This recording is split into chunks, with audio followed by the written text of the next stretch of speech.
Assalamualaikum warahmatullahi wabarakatuh.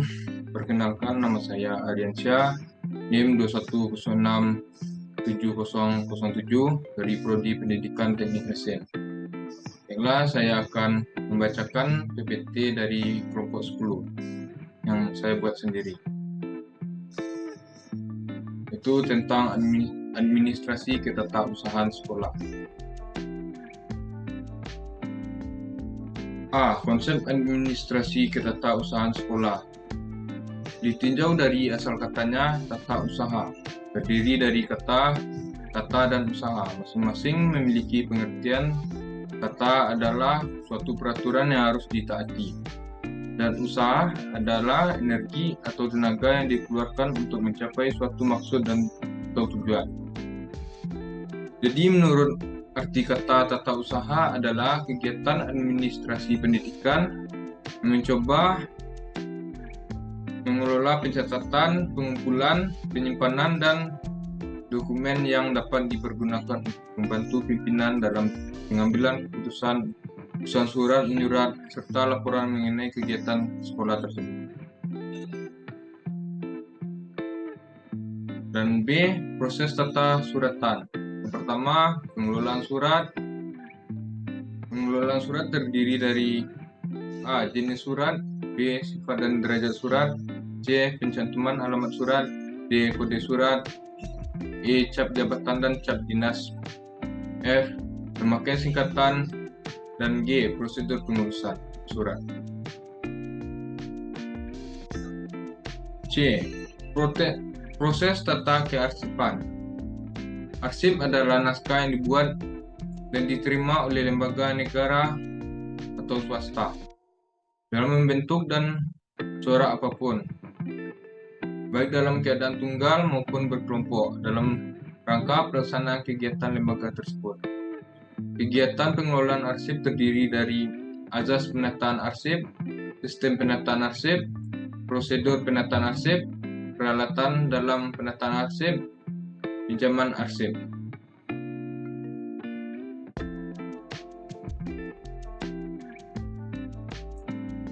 Dan D. Proses tata ruang kantor atau sekolah. Menurut Dr. Delianggie mengatakan, tata ruang adalah penyusunan alat-alat pada letak yang tepat serta pengaturan kerja yang memberikan kepuasan bekerja bagi para karyawannya.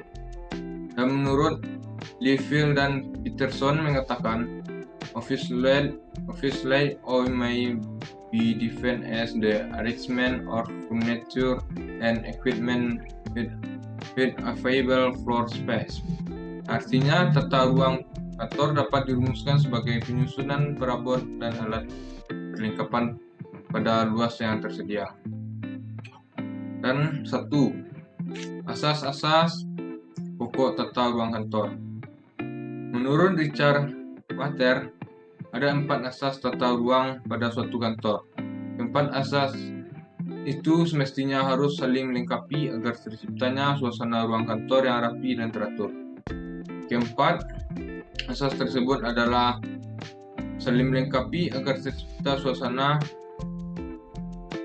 ruang kantor yang rapi dan teratur. Pertama, A. Asas jarak terpendek. Perubahan tata ruang kantor pada asas ini maksudnya adalah menata letak meja-meja dengan jarak antar meja tidak terlalu lebar sehingga pergerakan antar karyawan dapat lebih cepat. Dan B. Asas rangkaian kerja. Asas penempatan dan peralatan menurut urutan pekerjaan menjadikan pekerjaan lebih cepat dan tidak membuat berseliweran pegawai lainnya karena pengaturan mejanya tertutur atau teratur.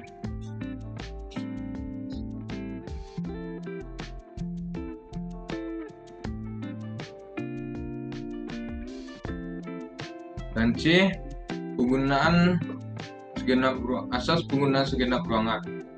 Maksudnya adalah tidak ada ruangan atau luas yang tidak dimanfaatkan.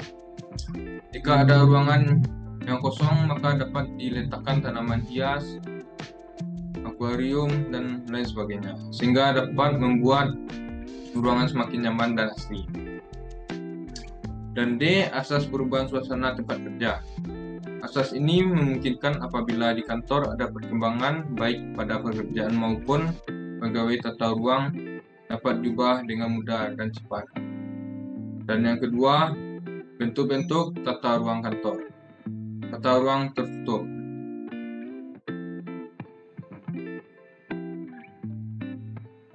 Suatu tata ruang dikatakan terpisah-pisah atau tertutup apabila susunan ruang untuk bekerja terbagi-bagi dalam beberapa bagian. Dan yang B, tata ruang terbuka. Dalam susunan ini, ruangan yang dipergunakan untuk ruangan kerja tidak dipisah-pisahkan atau tidak menggunakan penyekat, tapi semua aktivitasnya dilaksanakan pada suatu ruang besar terbuka sehingga semua yang bekerja tampak mudah diamati dari sudut pandang. Dan yang ketiga, prinsip-prinsip tata ruang kantor. A. Pekerjaan harus mengalir terus-menerus sedapat mungkin dalam garis lurus. B. Bagian-bagian dari seksi-seksi yang berfungsi sama yang berhubungan harus ditempatkan secara berdekatan untuk mengurangi waktu bepergian. C. Aliran pekerjaan harus sederhana sehingga dapat mengurangi hilir mudik pegawai dan penyampaian surat dalam jarak yang pendek. D. Meletakkan perlengkapan kantor harus dekat dengan pegawai yang menggunakannya. E. Pekerjaan harus mengalir terus-menerus dapat mungkin dalam garis lurus. Dan E. Peranan guru dalam administrasi ketatapusahaan sekolah. 1. Pencatatan murid. Pencatatan terhadap siswa ini terutama adalah siswa baru, siswa per kelas, per semester, dan yang mengulang kelasnya. Pindahan serta jumlah siswa yang keluar karena lulus atau bahkan karena drop out. Dan yang kedua, pencatatan tentang guru. Data tentang keadaan guru harus dicatat dengan baik, terutama tentang jumlah, data pribadi, masa kerja, dan bahan untuk usulan kenaikan pangkatnya dan gaji berkala. Demikian pula dengan kehadiran guru melaksanakan tugas sebagai pegawai, terutama PNS, yang sangat berguna untuk pembinaan guru itu selanjutnya. Pada gilirannya nanti, semua data itu akan berguna sebagai bahan bimbingan, perencanaan, pengawasan, koordinasi, dan pendidikan. Dan yang terakhir, kesimpulannya, ketatausahaan menjadi penting karena ketatausahaan dapat membantu mempermudah segala urusan sekolah, khususnya dalam surat menyurat, arsip, pengumpulan data, penyimpanan dan pelaporan data yang berada di sekolah. Kegiatan yang mendasari administrasi ketatausahaan adalah mengurus segala bentuk administrasi yang ada di sekolah dan membantu kepala sekolah, guru, atau siswa dalam urusan yang bersangkutan dengan administrasi. Dan sekian hasil